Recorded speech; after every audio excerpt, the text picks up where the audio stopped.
बिस्मिल्लाहिर्रहमानिर्रहीम। शुक्रिया शेख साहब। मैं आया तो आज ई पासपोर्ट की इनॉग्रेशन पे था, लेकिन बढ़िया और भी आपने बातें कर दी। मैं सबसे पहले टेक्नोलॉजी की बात करना चाहता हूँ। देखिए, दुनिया में टेक्नोलॉजी ने जो सबसे बड़ा काम किया है, लोगों की ज़िंदगी आसान की है। और सेकंड जो सबसे बड़ा काम किया है कि जो कैपेसिटी थी ऑफिशियल्स की करप्शन करने की, वो टेक्नोलॉजी की वजह से वो कैपेसिटी ख़त्म हो गई। जितनी भी आप एक्सपेरिमेंट करें, अपने तजर्बे से देखें, तो आज से 22 साल पहले शौकत खानम ने हमने पेपरलेस अपना सारा सिस्टम कर दिया था, और सारी हमने टेक्नोलॉजी की वजह से सब कुछ, कोई गुंजाइश नहीं रखी कि पर्चियां चले या कुछ चले, जिसकी वजह से बड़ी लेवल पे करप्शन होती थी। और इतना ज्यादा फर्क पड़ा हॉस्पिटल पे कि एकदम जैसे आपने पेपरलेस हॉस्पिटल्स के सिस्टम किए, करप्शन भी छोटी मोटी जो दवाइयों के अंदर पर्चियों पे होती थी वो खत्म हो गई, ट्रांसपेरेंसी आ गई। अगर कोई भी गलती होती थी तो वो 2 मिनट के ऊपर पकड़ी जाती थी। तो मैंने तब से सोचा था कि पाकिस्तान के अंदर ये जो पेटी करप्शन है, देखिए 2 किस्म की करप्शन होती है। एक होती है बड़े पैमाने में, मसलन बड़े बड़े कॉन्ट्रैक्ट्स के ऊपर करप्शन की जाती है। मसलन नेशनल हाईवे अथॉरिटी, उस पर जो करप्शन की गई है वो आप अंदाजा नहीं लगा सकते, जो मुल्क को नुकसान पहुंचाती है। कि अगर 2013 के कॉन्ट्रैक्ट्स जो नेशनल NHA के कॉन्ट्रैक्ट सड़कों पे दे रहे थे, और 2021 में 23 करोड़ फी किलोमीटर कम पे दे रहे थे, तो आप खुद अंदाजा लगाएं कि कितना ज्यादा मार्जिन था जो जिसके ऊपर पैसा बन रहा था फी किलोमीटर। और हमने जब वो कैलकुलेट किया, जितनी सड़कें बनाई गई, तो 1000 अरब रुपए की उसके ऊपर साइफन ऑफ किया गया था, पैसा सड़कों से निकाला गया था, लोगों की जेबों में गया था। तो ये सारी चीजें, जैसी आप ई टेंडरिंग करते हैं, जितनी आप टेक्नोलॉजी का इस्तेमाल करेंगे, ये करप्शन नीचे आ जाएगी मुल्क में। तो मुझे इसकी सबसे ज्यादा खुशी ये है कि जो आम हमारा इस मुल्क का जो मजदूर, जो सबसे बड़ा असासा है, जो जाके बाहर मेहनत करता है, 12-12 घंटे काम करता है, अपनी सेविंग्स पाकिस्तान भेजता है, और उसके ऊपर यानी रिकॉर्ड रेमिटेंसेज आई हैं पाकिस्तान में। 31 अरब डॉलर की रेमिटेंसेज आई हैं, जिसकी वजह से अल्लाह का करम है कि हम इन मुश्किल हालात में, जब तेल की कीमतें आसमानों पे चली गई हैं और हमारा जो करंट अकाउंट बैलेंस है वो इफेक्ट हुआ है उसकी वजह से, क्योंकि जब तेल इतना ऊपर चला जाए सारी चीजें महंगी हो जाती हैं, इंपोर्ट महंगी हो जाती है। तो ये हमारे बैरून मुल्क पाकिस्तानी मेहनत कश लोग हैं, जिनकी पैसे की वजह से आज हमारी इकॉनमी सस्टेनेबल है। तो उनके लिए जितनी भी हम आसानियां पैदा करें, मुल्क का ही फायदा है, इंसानियत का भी फायदा है, क्योंकि वो गरीब तरीन लोग होते हैं। जिस तरह मैंने कहा, 12-12 घंटे काम करते हैं, पैसे सेव करते हैं, घर भेजते हैं, और मैंने बड़ी मुश्किलात का उनको सामना करना पड़ता है। एयरपोर्ट के ऊपर बेचारे फंस जाते हैं, फिर जाके जिधर वो ऑफिस में जाते हैं बेचारे धक्के खाते फिरते हैं। तो ये जो शेख साहब, इंटीरियर मिनिस्ट्री को मैं आज खराज तहसीन पेश करता हूँ, और नादरा को भी, कि आपने ये मिल के ये जो ई पासपोर्ट बनाया, और यानी आपने अपडेट कर दिया पाकिस्तान की भी, ये जो सिस्टम्स मॉडर्न कर दिए कि आप कोई क्यूज नहीं करने पड़ेंगे। जिसके पास ई पासपोर्ट होगा वो सीधा गेट से निकल जाएगा बीच में। तो ये जो एयरपोर्ट्स के अंदर मसले आते हैं, और ख़ास तौर पे आम लोगों को, वो भी चले जाएंगे। सिक्योर भी है, जिस तरह आपने कहा कि इसमें सिक्योरिटी चेक्स हैं, पासपोर्ट सिक्योर भी हो जाएगा। और ये जो मुझे उससे भी ज़्यादा खुशी ये है कि टूरिज्म में ये बड़ा फ़ायदा पहुँचाएगा। देखिए, पाकिस्तान का जो फ्यूचर है ना, उस पर टूरिज्म बहुत बड़ा रोल प्ले करेगी।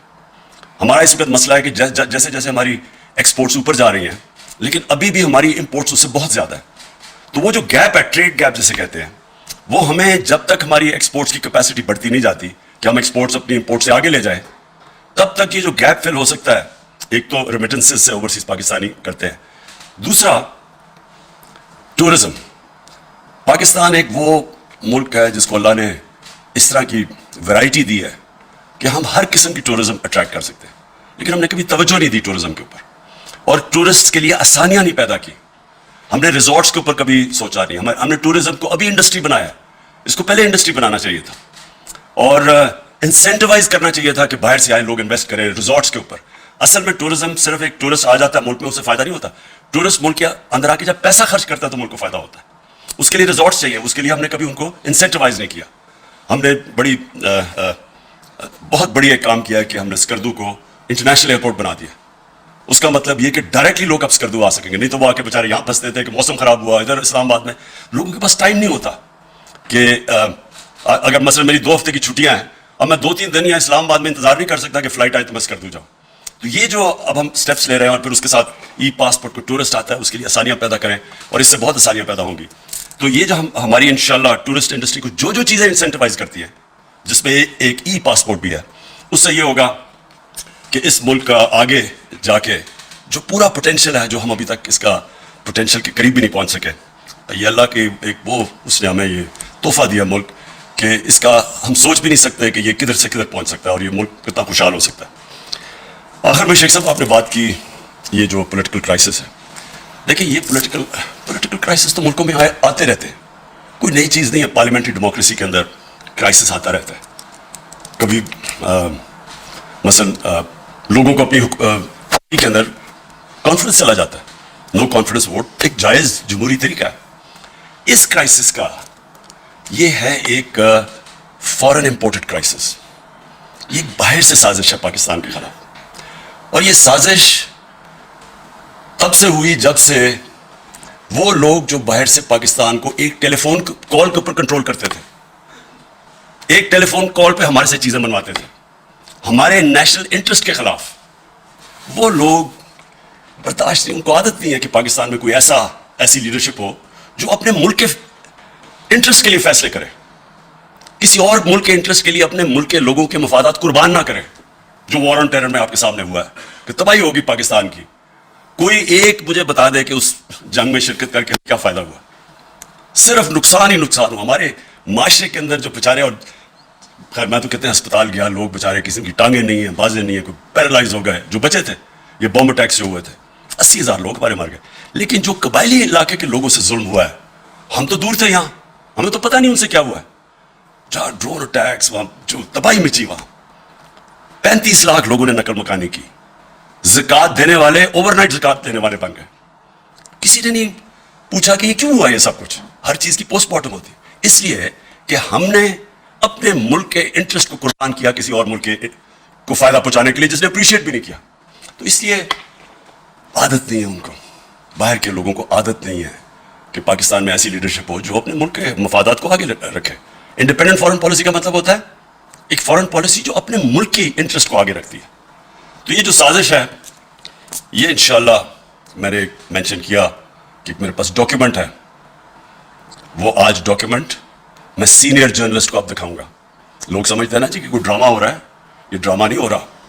ہم صرف یہ دیکھ رہے تھے کہ ہم اپنے ملک کے انٹرسٹ کو پروٹیکٹ کرنا چاہتے ہیں, اس لیے ہم وہ پوری طرح لوگوں کو بتا نہیں سکتے کہ وہ کن ممالک یا کن یعنی کون سے لوگ تھے باہر جنہوں نے یہ ہمیں یہ جو دھمکی دی ہے. لیکن کیونکہ اس کو شک کیا جا رہا ہے کہ شاید عمران خان کو اس طرح اپنی حکومت بچانے کے لیے اس طرح کر رہا ہے, اس لیے میں نے آج فیصلہ کیا میں ٹاپ پاکستان کے صحافیوں کے ساتھ وہ شیئر کروں گا.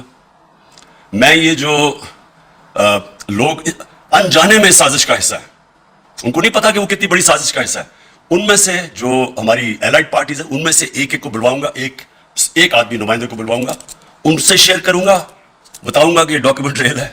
اور میں یہ جو کہہ رہا ہوں نا لوگوں کو کہ بہت بڑی سازش ہے, یہ جتنی میں کہہ رہا ہوں اس سے زیادہ سازش ہے, اور وہ ڈاکیومنٹ کے اندر واضح ہے. تو شیخ صاحب آج میں ان سب کو دکھاؤں گا تاکہ میں لوگوں نے جو فیصلہ کرنا کرے, لیکن کم از کم فیصلہ کرتے وقت یہ سوچ لیں کہ جو بھی آپ فیصلہ کریں گے کہیں آپ ایک بہت بڑی انٹرنیشنل سازش جو پاکستان کے خلاف ہو رہی ہے اس کا حصہ نہ بن جائے. شکریہ.